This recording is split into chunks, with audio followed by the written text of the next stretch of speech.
Shalom, jemaat yang terkasih di dalam Tuhan. Sebelum kita akan melakukan pekerjaan aktivitas yang Tuhan percayakan di sepanjang hari ini, mari kita berdoa terlebih dahulu sebelum kita akan merenungkan firman Tuhan. Tuhan Yesus, kami sungguh bersyukur kepada Tuhan. Waktu istirahat telah kami lewati di dalam perlindungan-Mu. Dan di hari ini, sebelum kami akan melakukan aktivitas pekerjaan yang Tuhan percayakan, biarlah kami dengan tenang boleh merenungkan firman-Mu, dan kami juga diberikan kemampuan untuk dapat memahaminya, dan juga terlebih lagi untuk melakukannya.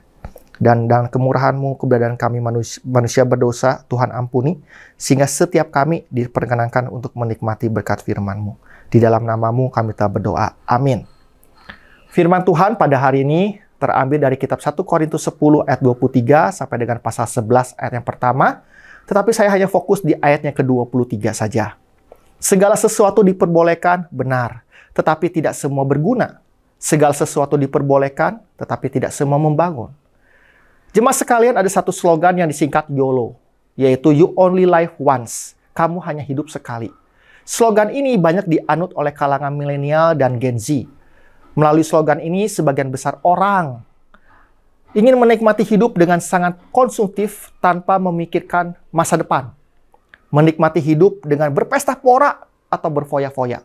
Oleh karena itu, tidaklah mengherankan di zaman ini, sebagian besar orang memusahkan hidupnya pada diri sendiri dengan mencari kepuasan dan kebebasan pribadi.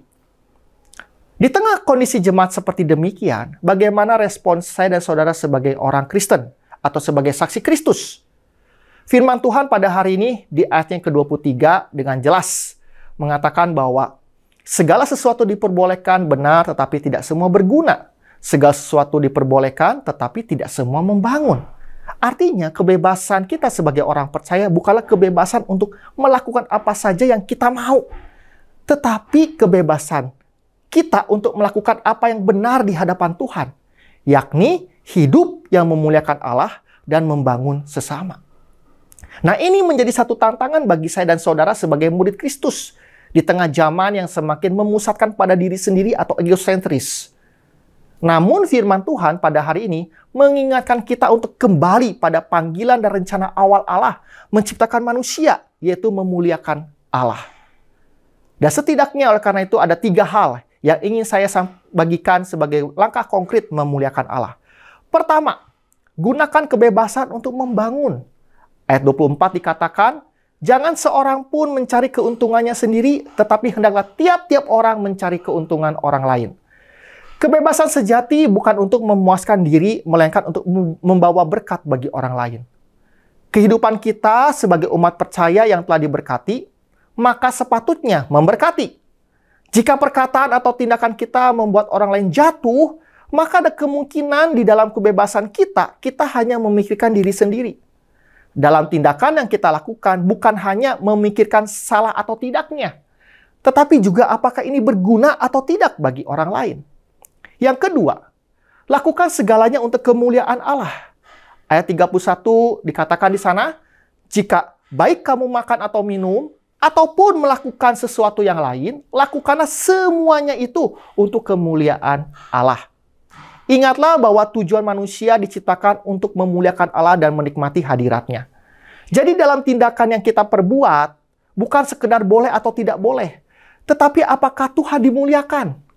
Dalam Kolose 3:17 dikatakan bahwa segala sesuatu yang kamu lakukan dengan perkataan atau perbuatan, lakukanlah semuanya dalam nama Tuhan Yesus, sambil mengucap syukur melalui Dia kepada Allah Bapa. Bukan hanya persoalan makan dan minum, tetapi dalam keseluruhan hidup kita, termasuk apa yang kita kerjakan dan di mana kita berada.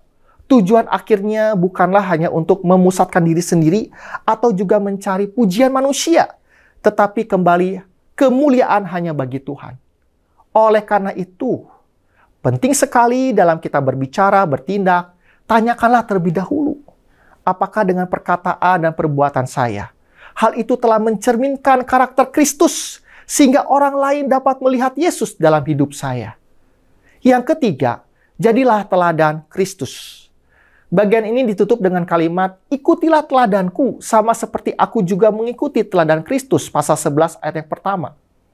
Jadi sama seperti halnya Kristus menggunakan kebebasannya bukan untuk dirinya, tetapi untuk menebus dan menyelamatkan kita manusia yang berdosa.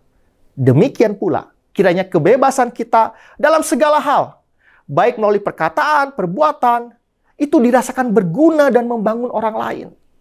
Ingat, dunia tidak butuh lebih banyak pengkhotbah, tetapi butuh lebih banyak para pelaku firman Tuhan. Jemaat sekalian, di bulan ini, Sinode Gereja Kristus membahas tentang pujian atau ibadah. Maka biarlah melalui kehidupan kita sebagai orang percaya, menunjukkan ibadah yang sejati, melalui cara atau gaya hidup kita yang berguna dan membangun. Dan itu semua demi memuliakan Allah dan menjadi berkat bagi sesama. Amin. Mari kita berdoa. Tuhan Yesus, kami telah mendengarkan firman-Mu. Mampukan kami, tolonglah kami untuk menjadi pelaku-pelaku firman Tuhan yang sejati. Ketika kehidupan kami telah diberkati oleh Tuhan, biarlah kami dapat menjadi berkat bagi orang lain.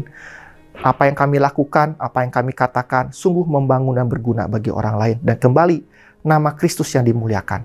Di dalam nama Tuhan Yesus kami telah berdoa. Amin.